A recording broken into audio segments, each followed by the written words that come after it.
Third question की तरफ जाने से पहले हम लोग एक कॉन्सेप्ट सीख लेते हैं, ठीक है।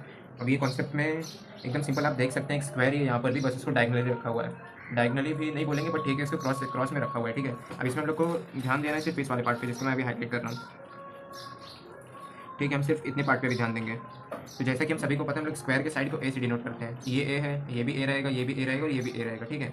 अब जैसा कि हम लोगों को पता है, अगर ये 90 डिग्री है, ये भी एक स्क्वायर बन रहा है, तो फिर ये दोनों साइड्स जो है वो सेम होंगे। और ये किसके ये भी सेम रहेगा, ये भी सेम रहेगा। अगर हम लोग इस छोटे वाले स्क्वायर की बात करें तो हम लोग इसमें पाइथागोरस थ्योरम लगा सकते हैं।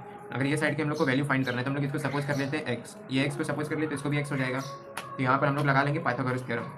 तो हम लोग फटाफट से लिख लेंगे बाय पाइथागोरस थ्योरम, ठीक है। तो पाइथागोरस थ्योरम से क्या आ जाएगा, हाइपोटेनियस ये है तो फिर हाइपोटेनियस का square is equals to side 1 का स्क्वायर प्लस साइड 2 का स्क्वायर। मतलब क्या है, एक्स का स्क्वायर फिर से प्लस एक्स स्क्वायर, ठीक है, समझा इतना। फिर ए का स्क्वायर इज इक्वल्स टू, ये 2 बार आ रहा है तो हम लोग सिंपली लिख सकते हैं 2 टाइम्स ऑफ एक्स का स्क्वायर, ये भी हो गया। फिर हम लोग दोनों साइड से अंडर रूट ले लेंगे, ए का square is equal to under root 2 x का स्क्वायर। अब यहाँ पर ये स्क्वायर रूट कैंसिल, अगर हम लोग इसको ब्रेक डाउन करें तो ये कुछ इस तरीके से, ठीक है, root 2 into under root x का स्क्वायर। तो एक्स का स्क्वायर और रूट भी कैंसिल हो जाएगा, इधर बचेगा सिर्फ रूट 2। तो हम लोग का क्या आ जाएगा, A is equals to root 2 into X, ठीक है। अब हम लोग को एक्स की वैल्यू चाहिए तो हम लोग एक्स को यहीं रहने देंगे, रूट 2 को इधर ले जाएंगे, तो हमारी एक्स की वैल्यू आ जाएगी ए डिवाइड बाई रूट 2। ये वाला बहुत बहुत इंपॉर्टेंट रहेगा हम लोग का क्वेश्चन नंबर 3 सॉल्व करने के लिए, ठीक है। तो चलते हैं क्वेश्चन नंबर 3 की तरफ। हाँ, तो आ गए हम लोग क्वेश्चन नंबर 3, ये भी एक स्क्वायर ही है, बस क्या है डायगनली अलाइन बोल सकते हैं इसको, ठीक है, डायगनली अलाइन, ठीक है। बस कुछ नहीं है, स्क्वायर है, यही स्क्वायर ही है, बस इसको ऐसा टेढ़ा करके अरेंज किया हुआ है, ठीक है। तो हम लोग हमेशा की तरह स्क्वायर के साइड को बोल देंगे ए, ये भी ए हो जाएगा और ये भी ए हो जाएगा, ठीक है। अब ये वाला पॉइंट जो है ये हो जाएगा इसका सेंटर ऑफ ग्रेविटी, क्योंकि जैसा कि मैंने पहले ही बोला था आप लोगों को कि ये वाला जो हिस्सा होता है, मीन्स जो भी हमारे रेगुलर फिगर्स होते हैं, ठीक है, जो भी हमारे जितने भी रेगुलर फिगर्स होते हैं, इनका जहाँ पर डायगोनल मीट होता है वही उनका सेंटर ऑफ ग्रेविटी होता है। और सेंटर ऑफ ग्रेविटी और सेंटर ऑफ मास सेम चीज़ होता है, तो कोई कंफ्यूज नहीं होगा, ठीक है। तो ये आ गया हमारा सेंटर ऑफ ग्रेविटी। अब सेंटर ऑफ ग्रेविटी के लिए अगर हम लोग यहाँ से परपेंडिकुलर ड्रॉ करें, यहाँ से भी परपेंडिकुलर ड्रॉप कर दें, और अगर मैं सेम टाइम पर इसको अगर डार्क कर दूँ, इसको भी आपको हाईलाइट करके दिखाने की कोशिश करता हूँ, तो ये पूरा स्क्वायर दिख रहा है, ठीक है। अगर स्क्वायर दिख रहा है तो हम लोग को ये डिस्टेंस फाइंड करना है और ये वाला डिस्टेंस फाइंड करना है। अब ये स्क्वायर दिख रहा है तो ये भी डिस्टेंस सेम होगा, ये भी सेम होगा, ये भी सेम होगा और ये भी सेम होगा।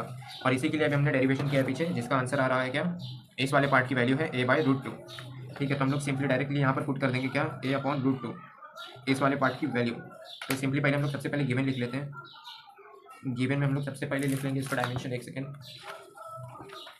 तो इसका डायमेंशन हम लोग को दिया हुआ है क्या, ए इज इक्वल्स टू 350 mm, ठीक है। ये आ गया। फिर हम लोगों को 2 फाइंड क्या करना है, एज यूजुअल वही सारी चीज़ें फाइंड करनी है, जैसे कि ए फाइंड कर लेंगे, एक्स बार फाइंड कर लेंगे एंड वाई बार फाइंड कर लेंगे। फिर कैलकुलेशन। अब अगर हम लोगों को एरिया फाइंड करना है तो एरिया तो हम लोग यही मेन ऑब्जेक्ट का ही फाइंड करेंगे, ये वाला जो बड़ा स्क्वायर है हमारा, इसी वाले ऑब्जेक्ट का एरिया फाइंड करेंगे, बड़े वाले स्क्वायर का। तो उसका साइड क्या है, ए है, ठीक है। एरिया तो फॉर्मूले स्क्वायर के लिए हो जाता है साइड का स्क्वायर, ठीक है। इसको हम लोग अगेन डिनोट करेंगे ए स्क्वायर से, ए स्क्वायर के लिए हम लोग करेंगे 350 इंटू 350। हम लोग फटाफट से कैलकुलेटर ऑन कर लेते हैं, 350 मल्टीप्लाई बाय 350, तो ये आ गया है 122,500। अब अगेन एरिया का यूनिट होता है मिलीमीटर का स्क्वायर। यहाँ पर हम लोग फाइंड करेंगे एक्स बार, जैसा कि मैंने बोला था, एक्स बार क्या होता है, एक्स एक्सिस पे कितने दूरी पर ये वाला परपेंडिकुलर आया है अपना, कौन सा, सेंटर ऑफ ग्रेविटी वाला। तो ये वाला और ये वाला सेम रहेगा, जैसे कि हमने यहाँ पर सीखा है अभी, ये सारे जो है ये चारों साइड्स जो है सेम होंगे, और इसकी वैल्यू हमने पाइथागोरस थ्योरम से डिराइव की थी, जो कि है ए अपॉन रूट 2। तो हम लोग यहाँ पर डायरेक्ट लिख सकते हैं x bar is equals to a upon root 2। अब यहाँ पर इसको कैलकुलेटर से कैसे करना है, सबसे पहले तो हम लोग इसकी वैल्यू लिख लेते हैं 350 डिवाइड बाय रूट 2। अब देखिए यहाँ पर कैलकुलेटर पे भी आप लोग ध्यान देंगे, 350 लिखा हमने डिवाइड बाय, यहाँ पर ये वाला बटन आप लोगों को दिख रहा होगा, यहाँ पर रूट का बटन है, ठीक है, यहाँ पर रूट का बटन है।